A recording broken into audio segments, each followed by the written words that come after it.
第2章斗气大陆。月如银盘，漫天繁星。山崖之巅，萧炎斜躺在草地之上，嘴中叼中一根青草，微微嚼动，任由那淡淡的苦涩在嘴中弥漫开来。举起有些白皙的手掌挡在眼前，目光透过手指缝隙遥望着天空上那轮巨大的银月。唉，想起下午的测试，萧炎轻叹了一口气，懒懒地抽回手掌，双手枕着脑袋，眼神有些恍惚。15年了呢，低低的自喃声忽然毫无边际地从少年嘴中倾吐了出来。在萧炎的心中，有一个仅有他自己知道的秘密，他并不是这个世界的人，或者说萧炎的灵魂并不属于这个世界，他来自一个名叫地球的蔚蓝星球。至于为什么会来到这里，这种离奇经过他也无法解释。不过在生活了一段时间之后，他还是后知后觉地明白了过来，他穿越了。随着年龄的增长，对这块大陆，萧炎也是有了些模糊的了解。大陆名为斗气大陆，大陆上并没有小说中常见的各系魔法，而斗气才是大陆的唯一主调。在这片大陆上，斗气的修炼几乎已经在无数代人的努力之下发展到了巅峰地步，而且由于斗气的不断繁衍，最后甚至扩散到了民间之中，这也导致斗气与人类的日常生活变得息息相关。如此，斗气在大陆中的重要性更是变得无可替代。因为斗气的极端繁衍，同时也导致从这条主线中分化出了无数条斗气修炼之法。所谓手有长短，分化出来的斗气修炼之法自然也是有强有弱。经过归纳统计，斗气大陆将斗气功法的等级由高到低分为4阶12级，天、地、玄、黄，而每一阶又分出中、高3级。修炼的斗气功法等级的高低，也是决定日后成就高低的关键。比如修炼玄阶中级功法的人，自然要比修炼黄阶高级功法的同等级的人要强上几分。斗气大陆分辨强弱取决于3种条件。首先，最重要的当然是自身的实力。如果本身实力只有1星斗者级别，那就算你修炼的是天阶高级的稀释功法，那也难以战胜一名修炼黄阶功法的斗师。其次便是功法，同等级的强者，如果你的功法等级较之对方要高级许多，那么在比试之时，种种优势一触即知。最后一种名叫斗技，顾名思义，这是一种发挥斗气的特殊技能。斗技在大陆之上也有着等级之分，总的说来，同样也是分为天地玄黄4级。斗气大陆斗技数不胜数，不过一般流传出来的大众斗技大多都只是黄级左右，想要获得更高深的斗技，便必须加入宗派或者大陆上的斗气学院。当然，一些依靠奇遇所得到前人遗留而下的功法，或者有着自己相配套的斗技，这种由功法演变而出的斗技，互相配合起来，威力要更强上一些。依靠这3种条件，方才能判出究竟孰强孰弱。总的说来，如果能够拥有等级偏高的斗气功法，日后的好处不言而喻。不过高级斗气修炼功法常人很难得到，流传在普通阶层的功法顶多只是黄阶功法。一些比较强大的家族或者中小宗派应该有玄阶的修炼之法，比如萧炎所在的家族最为顶层的功法便是只有族长才有资格修炼的狂狮怒罡，这是一种风属性，并且是玄阶中级的斗气功法。玄阶之上便是地阶了，不过这种高深功法或许便只有那些超然势力与大帝国方才可能拥有。至于天阶，已经几百年未曾出现了。从理论上来说，常人想要获得高级功法基本上是难如登天，然而事无绝对。斗气大陆地域辽阔，万族林立，大陆之北有号称力大无穷可与兽魂合体的蛮族，大陆之南也有各种智商奇高的高级魔兽家族，更有那以诡异阴狠而著名的黑暗种族等等。由于地域的辽阔，也有很多不为人知的无名隐士，在生命走到尽头之后，性子孤僻的他们或许会将平生所创功法隐于某处，等待有缘人取之。在斗气大陆上流传一句话，如果某日你摔落悬崖，掉落山洞，不要惊慌，往前走2步，或许你将成为强者。此话并不属假，大陆近千年历史中并不犯这种依靠奇遇而成为强者的故事。这个故事所造成的后果，便是造就了大批每天等在悬崖边，准备跳崖得绝世功法的怀梦之人。当然了，这些人大多都是以断胳膊断腿归来。总之，这是一片充满奇迹以及创造奇迹的大陆。当然，想要修炼斗气秘籍，至少需要成为一名真正的斗者之后，方才够资格。而现在的萧炎隔那段距离，似乎还很是遥远。呸！吐出嘴中的草根，萧炎忽然跳起身来，脸庞狰狞，对着夜空失态地咆哮道：“我操你奶奶的！把劳资穿过来当废物玩吗？”操！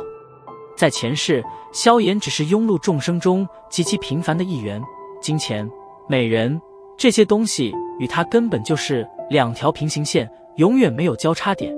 然而，当来到这片斗气大陆之后，萧炎却是惊喜地发现，因为两世的经验，他的灵魂竟然比常人要强上许多。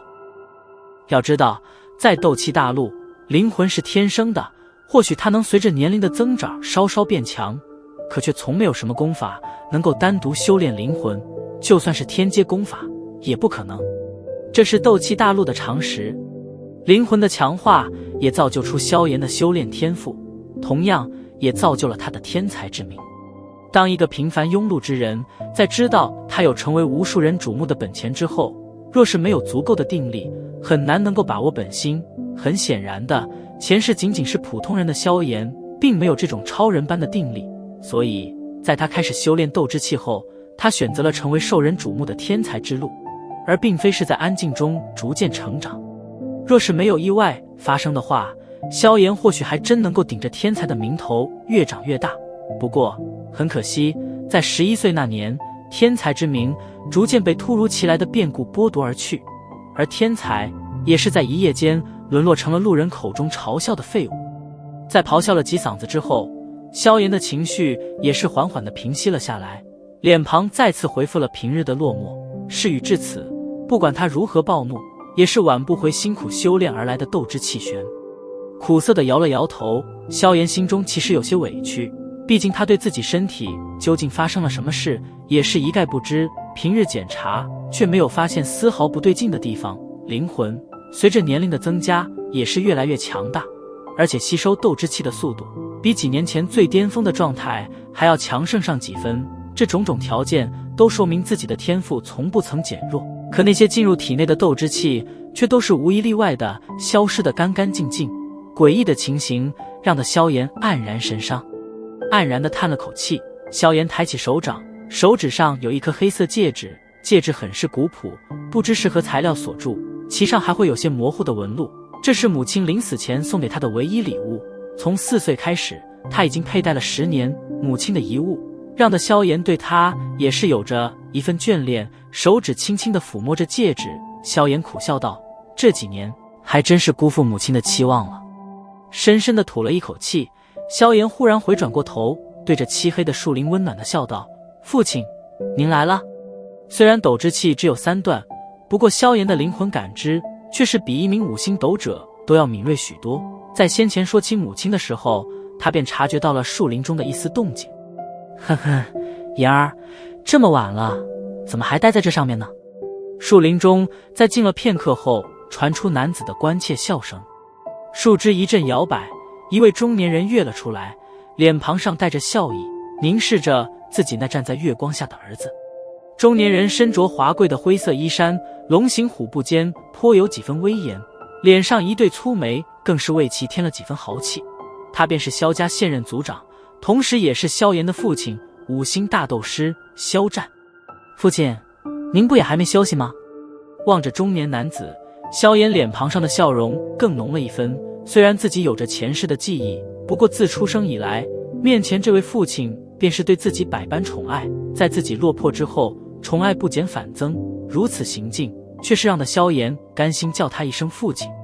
言儿还在想下午测验的事呢。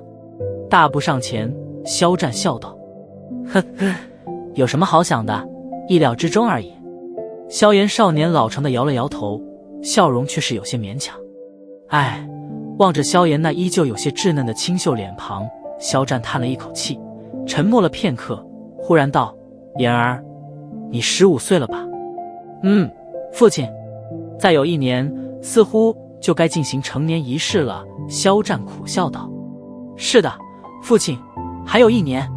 手掌微微一紧，萧炎平静地回道，成年仪式代表什么，他自然非常清楚，只要度过了成年仪式，那么没有修炼潜力的他便将会被取消进入斗气阁寻找斗气功法的资格，从而被分配到家族的各处产业之中，为家族打理一些普通事务，这是家族的族规，就算他的父亲是族长，那也不可能改变。毕竟若是在25岁之前没有成为一名斗者，那将不会被家族所认可。对不起了，言儿，如果在1年后你的斗之气达不到7段，那么父亲也只得忍痛把你分配到家族的产业中去。毕竟这个家族还并不是父亲一人说了算，那几个老家伙可随时等着父亲犯错呢。望着平静的萧炎，肖战有些歉疚地叹道，父亲，我会努力的，1年后我一定会到达7段斗之气的。萧炎微笑着安慰道。1年4段，如果是以前或许还有可能吧，不过现在基本没半点机会。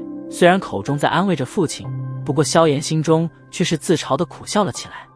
同样非常清楚萧炎底细的肖战也只得叹息着应了一声。他知道1年修炼4段斗之气有多困难，轻拍了拍他的脑袋，忽然笑道，不早了，回去休息吧，明天家族中有贵客，你可别失了礼。贵客？谁啊？萧炎好奇地问道。明天就知道了。对着萧炎挤了挤眼睛，肖战大笑而去，留下无奈的萧炎。放心吧，父亲，我会尽力的。抚摸着手指上的古朴戒指，萧炎抬头喃喃道。在萧炎抬头的那一刹，手指中的黑色古戒却是忽然亮起了一抹极其微弱的诡异毫光，毫光眨眼便是，没有引起任何人的察觉。